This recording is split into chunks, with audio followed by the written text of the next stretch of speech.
আসসালামু আলাইকুম, তোমরা সবাই কেমন আছো? আলহামদুলিল্লাহ, আল্লাহর রহমতে তোমরা অনেক ভালো আছো।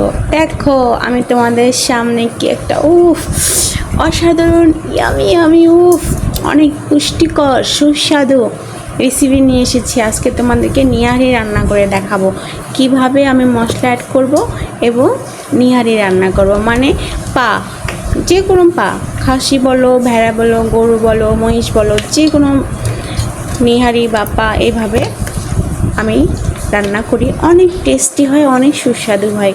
তাহলে চলো আমরা রান্না শুরু করি। প্রথমে দিব গুঁড়ামরিচ 1 চামচ, হাফ চামচ দিব ধনিয়ার গুঁড়া, হলুদ গুঁড়া দিব হাফ চামচ,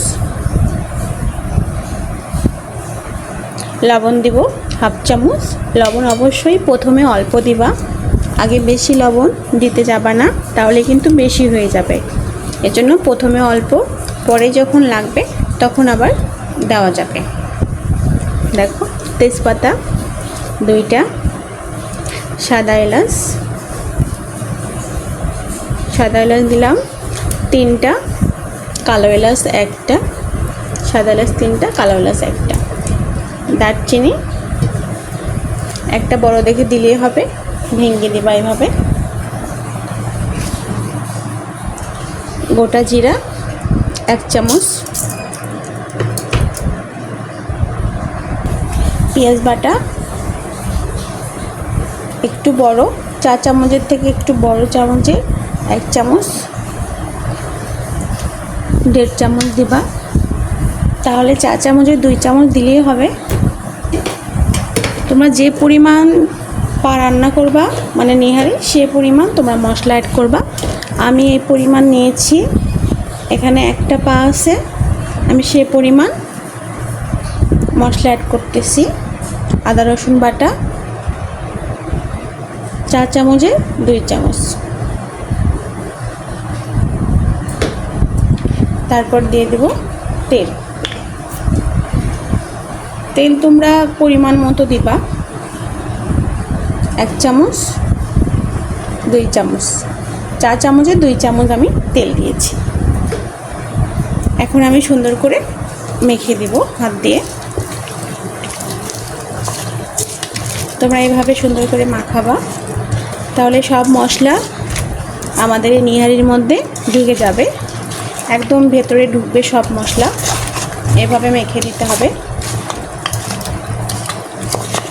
অনেক টেস্টি, অনেক পুষ্টিকর পা। আমাদের শরীরের ক্যালসিয়ামের ঘাটতি, যাদের ক্যালসিয়ামের ঘাটতি তারা এটা পা রান্না করে খাবা।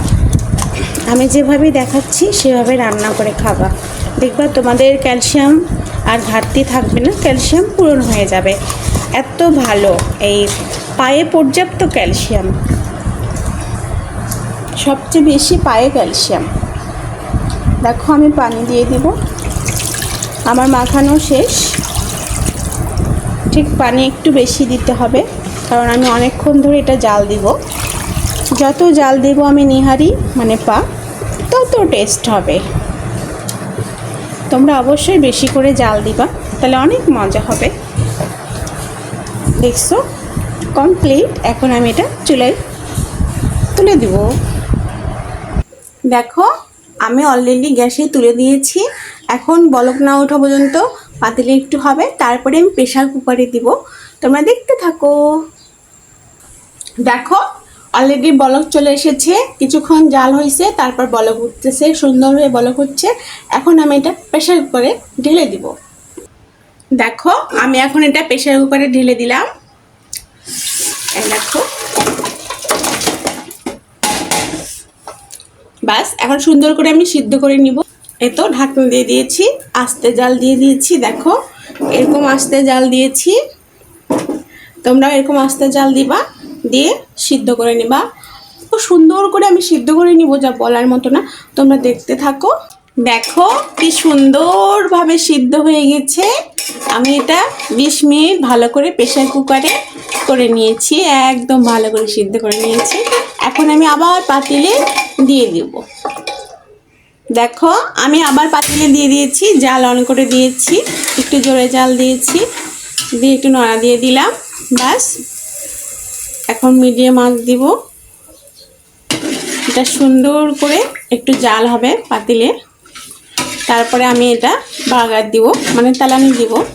কিন্তু পাতিলে সুন্দর করে জাল হতে হবে, তারপর তাহলে অনেক মজা হয়, টেস্ট হয়। প্রেশার কুকারে যা সিদ্ধর জন্যই বেটার, কিন্তু প্রেশার কুকারে মানে যে কোনো কিছু প্রেশার কুকারে অত স্বাদ হয় না। এই জন্য আমি পাতিলেই সুন্দর করে ঢেলে নিলাম, জাস্ট সিদ্ধ করে। এখন আমি পাতিলে সুন্দর করে রান্না করে নেব। একটা জিনিস রান্না করলাম সেটা যদি মজাই না লাগে তাহলে রান্না করে কি হলো বলো? এই জন্য এইভাবে আমি রান্না করলাম।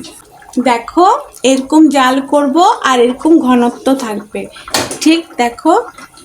এটা কিন্তু আমি যখন বাগার দিব কিছুক্ষণ রাখবো আর একটু ঘন হয়ে যাবে। দেখো এরকম কালার আসবে এরকম। বাস আমি এখন তেলানি দিব, মানে বাগার দিব। দেখো আমি একটু পেঁয়াজ নিয়েছি আর অলরেডি এটা গরম করব, সুন্দর করে গরম করব পেঁয়াজের পানি। তারপর এখানে কড়াইয়ে এটা সব শুকিয়ে নিব, তারপর আমি তেল দিব। দেখো পানি শুকিয়ে গেছে, আমি এখন তেল দিব। তোমরা পরিমাণ মতো তেল দিবা, কোনো সমস্যা নাই। আমি পরিমাণ মতো দিয়েছি। এখন এটা লাল না হওয়া পর্যন্ত আমি ভাজতে থাকবো। এটা যখন লাল হবে তখন আমি জিরা দিয়ে বাগার দিব। তোমরা দেখতে থাকো। দেখো এটা অলরেডি লাল হয়ে গেছে, আমি এখন জিরা দিয়ে দিব। আমি জালটা অফ করে দিয়েছি, কারণ এইটাই আমি যদি জালটা অন করে রাখতাম তাহলে পেঁয়াজটা অলরেডি পড়ে যাইত। এই জন্য আমি এই হিটে জিরাটা ভেজে নেব। এখন আমি জালটা অন করব এবং আস্তে দিব। এখন জিরাটা ভাজা হয়ে গেছে তেলের মধ্যে। এখন আমি নিহারি দিয়ে দিব, মানে পা দিয়ে দিব। দেখো আমি পা দিয়ে দিলাম।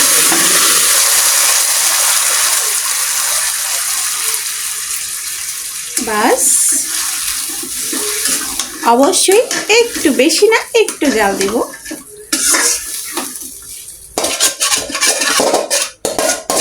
এখানে যা আছে সব কিছুই দিয়ে দিলাম, একটু পানি দেব। দেখো পাতিলটা সুন্দর করে মশলা টশলা সব ধুয়ে দিয়ে দিলাম। কিছুক্ষণ জাল করব, ঠিক কোন টাইমে আমি এটা তোমাদেরকে পরিবেশন করে দেখাবো। তোমরা দেখতে থাকো, আমরা কিভাবে এটা খাবো সেটা তোমরা দেখতে থাকো। দেখো কিছুক্ষণ রান্না করে ব্যাস কি সুন্দর হয়েছে, দেখছো? এই দেখো এখন এটা খাওয়ার উপযোগী হয়েছে, অনেক টেস্ট হয়েছে। আমি এখন তোমাদেরকে খেয়ে দেখাবো। ওয়াও দেখো কি সুন্দর হয়েছে, দেখছো নিহারির কি সুন্দর কালার। উফ দেখে তো লোভ সামলাতে পাচ্ছি না। উফ দারুণ, দেখছো কি সুন্দর নরম হয়েছে, তুলতুলা হয়েছে। আর দেখো ঝোলটা কি সুন্দর ঘন হয়েছে। আমি একটু খেয়ে দেখি কেমন টেস্ট হয়েছে।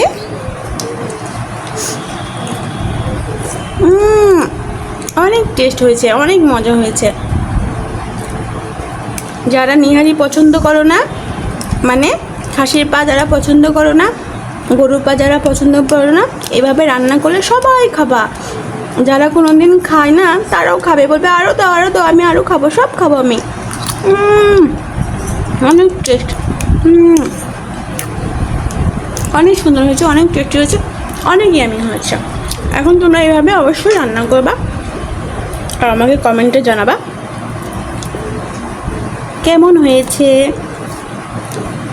আর আমার এই পা রান্নাটা যদি তোমাদের ভালো লেগে থাকে, my channel Farza kitchen room subscribe please. এখনও যারা সাবস্ক্রাইব করোনি তারা আমাকে সাবস্ক্রাইব করে দিবে। ওকে, তাহলে আজকে এই পর্যন্তই। কালকে আবার নতুন রেসিপি নিয়ে হাজির হব। আল্লাহ হাফেজ, বাই।